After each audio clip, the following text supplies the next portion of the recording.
Okay, so think about this. You're, just kind of idly thinking about something, anything really, and then suddenly, boom, you find yourself like 3 layers deep, wondering about like where it all began, the origins of the thing. Yeah, yeah, totally.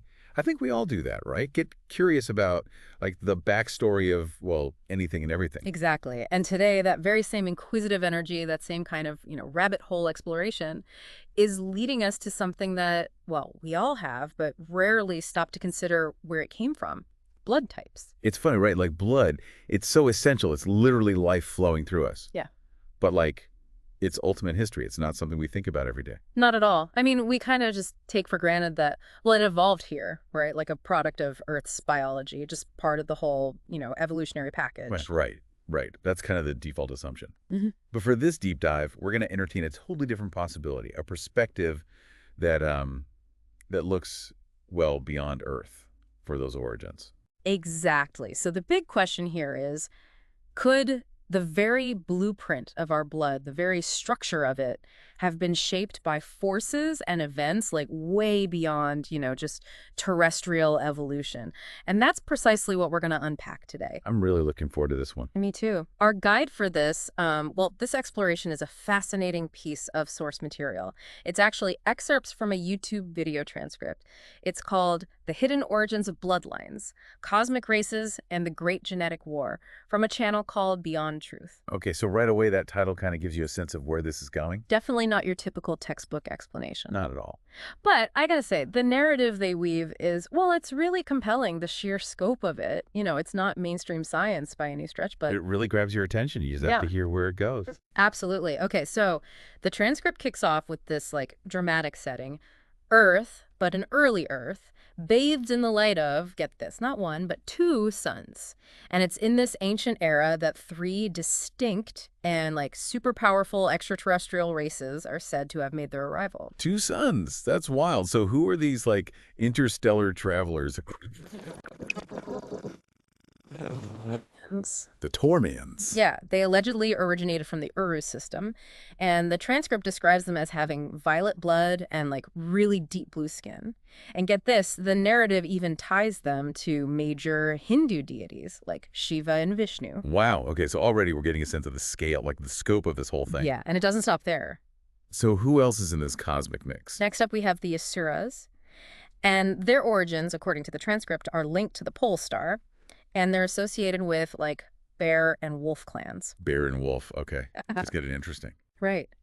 And finally, there are the Blono, and they are said to have journeyed from a planet called D-Fathon, and their lineages are tied to, are you ready for this, dragons and tortoises. And they're also connected to something called the Luna Matrix. Dragons, tortoises, the Luna Matrix. Okay, we're definitely not in Kansas anymore. Not even close. Yeah. But here's like the really crazy part. Both the Asuras and the Blono, they supposedly had green blood. Green blood. Now that's a visual. Our blood, of course, is red. What's the explanation for that? Well, the transcript suggests that their blood used completely different protein compounds to carry oxygen, not hemoglobin like us. So no hemoglobin, no red color. Okay, that kind of makes sense, I guess, in this whole like alien biology framework. Right. And it gets even wilder. The transcript describes them as being giants, like seriously huge, up to 18 meters tall. 18 meters, that's like 6 stories high. I know, right? But here's the thing. When they came to Earth, they had to adapt. Like, big time. Earth's environment is pretty different from, well, the pole star or wherever these other places might be. For sure. So the transcript says that upon entering Earth's, denser reality, their energetic matrices had to be like reformatted. Reformatted. Interesting. Yeah, and this eventually led to their blood becoming compatible with Earth's environment. And there's the suggestion that like it was part of a larger universal mechanism to blend these bloodlines, for some kind of like evolutionary progress. Okay, so we have these 3 extraterrestrial groups. They settle on Earth, adapt, and then what? Yeah. How do we get from these like cosmic origins to early human populations and, more importantly, to the blood types we have today? Right. So the transcript lays it out like this. These 3 groups, they basically became the primary ancestors of the first human lineages. So the Lemurians, they're presented as descendants of the Blono. Okay, so the Lemurians, the Blono. Got it. Right. Yeah, and then the Hyperboreans, they're linked to the Asuras, and the Davidians, they're traced back to the Taurans. So we've got a family tree spanning the cosmos. Yeah, and the really key point here is that there was like a ton of interbreeding, like huge mixing of these bloodlines on a massive scale.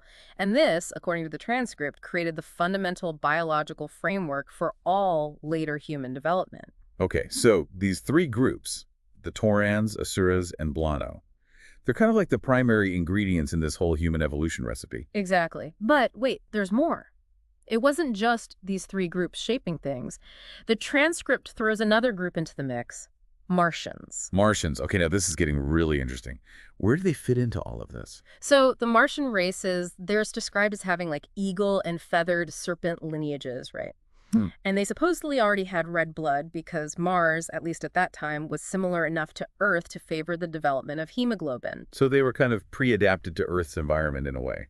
Yeah, exactly. And their arrival on Earth, it further enriched this like crazy genetic melting pot.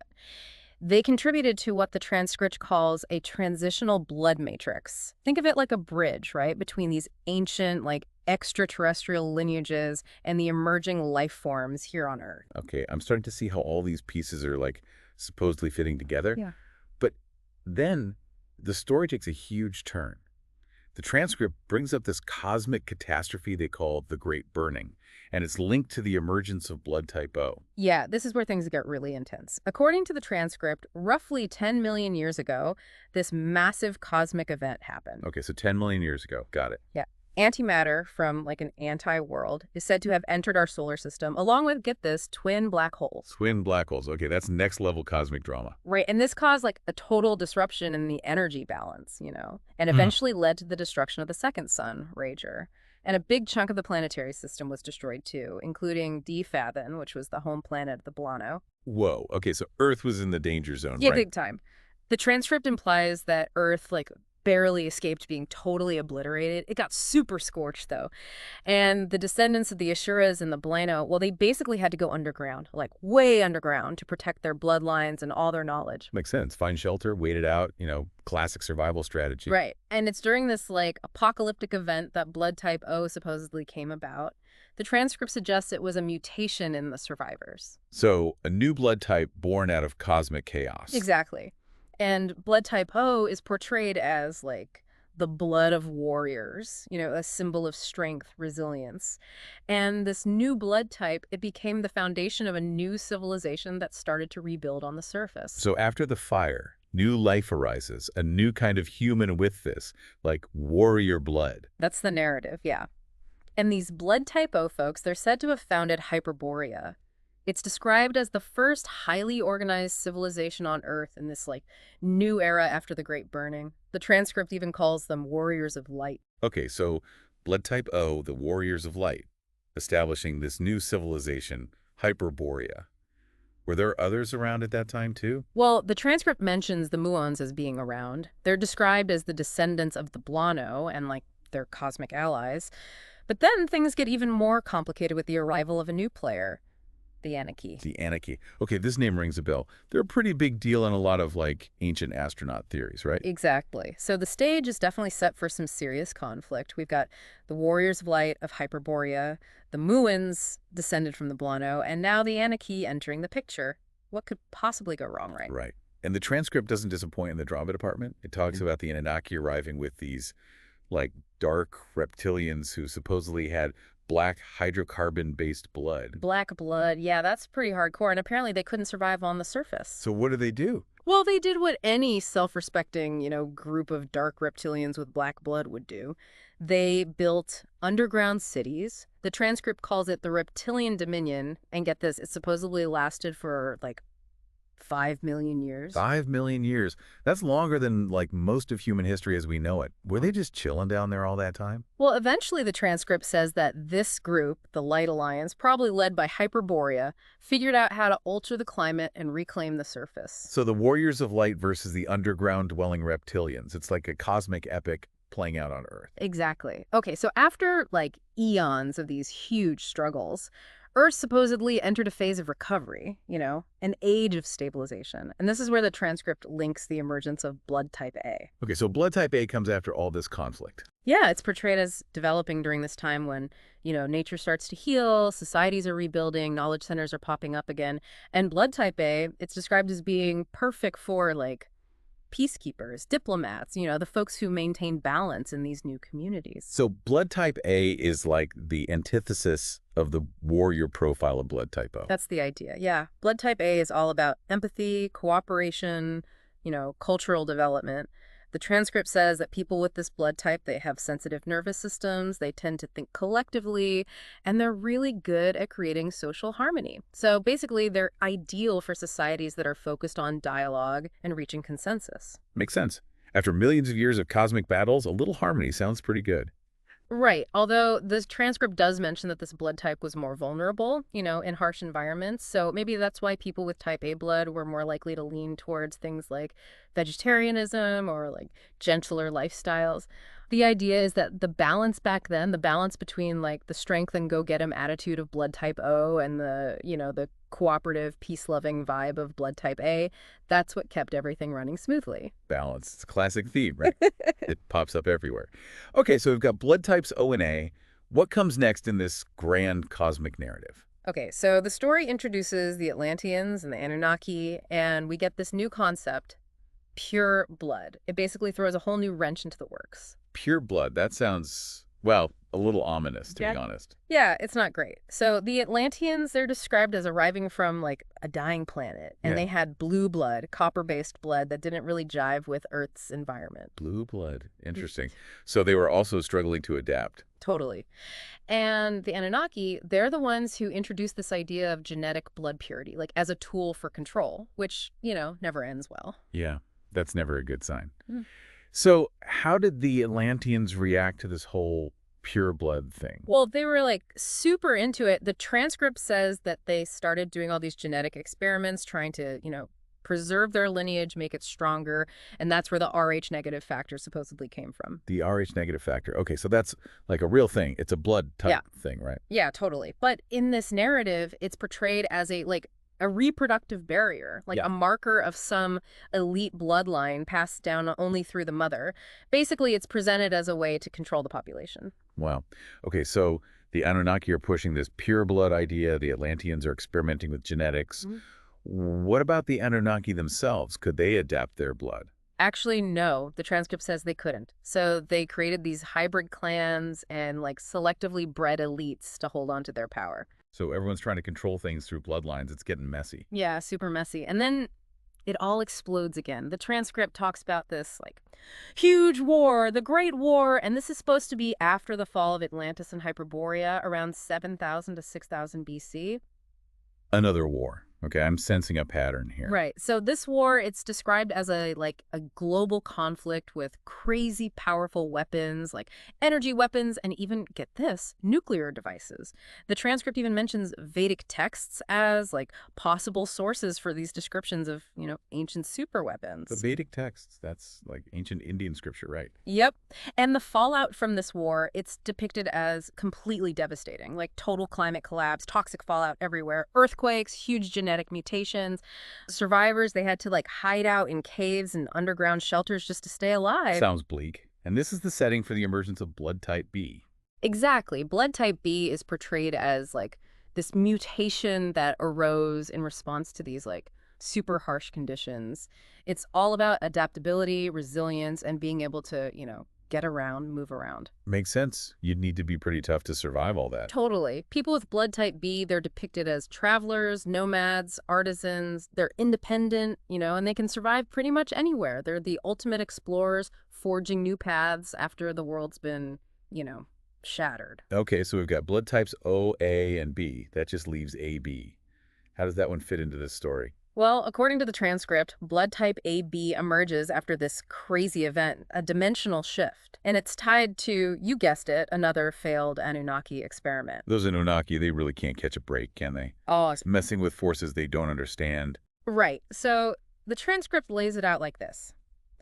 The Anunnaki, they were trying to open a portal to higher dimensions, using this artifact called the Kai's crystal. And this was like centuries before our current era. But of course, something goes wrong, as it always seems to with the Anunnaki. What happened? Did they blow something up? Basically, yeah, they ended up tearing a rift in space-time. And this happened in like the GOI desert region. And because of this rift, all these beings from lower vibrational frequencies, they came pouring through. The transcript says this event is what we might interpret as the Great Migration, the one that displaced the Dorans. Okay, so a dimensional rift, new beings arriving, that's a lot to process. Right, and blood type AB, it's said to have emerged as a result of this whole dimensional disruption thing. So blood type AB is like the interdimensional blood type. Kind of, yeah. It's described as a highly universal and compatible blood type, but people with AB blood are often portrayed as like super spiritually sensitive, and sometimes they're physically more fragile too. They're also said to have this unique mission to like bring light into darkness and restore balance. So each blood type has its own, like, cosmic purpose, according to this narrative. Exactly. Okay, so fast forward to the present day.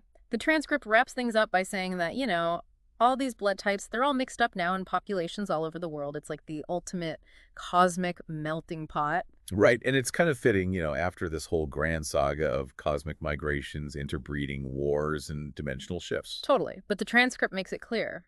Even though the RH factor and the different blood types might have been tools for adaptation back in those ancient times, the essence of a person, who they truly are, it's in their spirit, their soul. It's not about the blood itself, but like Yeah. the energy that carries, right? Correct. The life force. Exactly. The transcript explicitly states that blood type doesn't determine your destiny. What shapes your path are the choices you make, the intentions you have, you know, the things that come from your soul. So free will trumps blood type in this framework. Big time.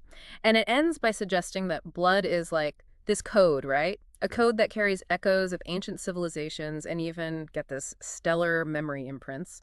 But ultimately, it's our consciousness, our free will, that determines where we go from here. Wow. That was quite the journey. I mean, we just explored a version of history spanning like multiple suns, cosmic battles, underground civilizations, and even dimensional shifts and all of that just to try and understand where our blood types might have come from. Right, I know. It's a lot to take in, but it definitely makes you think about things in a totally different way. It really does. It offers such a unique lens through which to view not only human history, but also like our very biology. It's like weaving the physical with this grand cosmic narrative.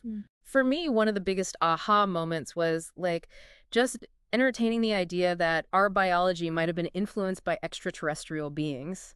And then there's this concept that major events in the cosmos could have actually shaped the very structure of our blood. Right, right. And then there's the whole thing about each blood type having its own like specific set of characteristics. Yeah. And even playing different roles in these ancient societies, like the warriors of light with blood type O and the peacemakers and diplomats with blood type A. Yeah, it's really fascinating. So for you listening, as you've heard all of this, what sticks out the most? What resonates with you?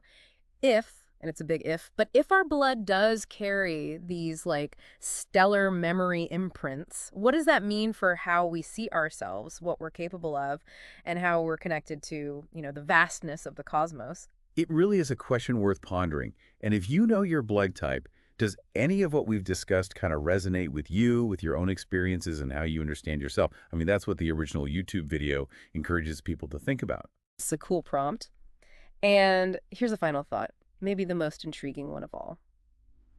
Could the way blood types are distributed around the globe, which seems pretty random, right? Could that actually be a subtle map, like a hidden record of all these ancient cosmic migrations and interactions, just waiting to be decoded? Yeah, that's an idea I'm going to be thinking about for a while. Me too.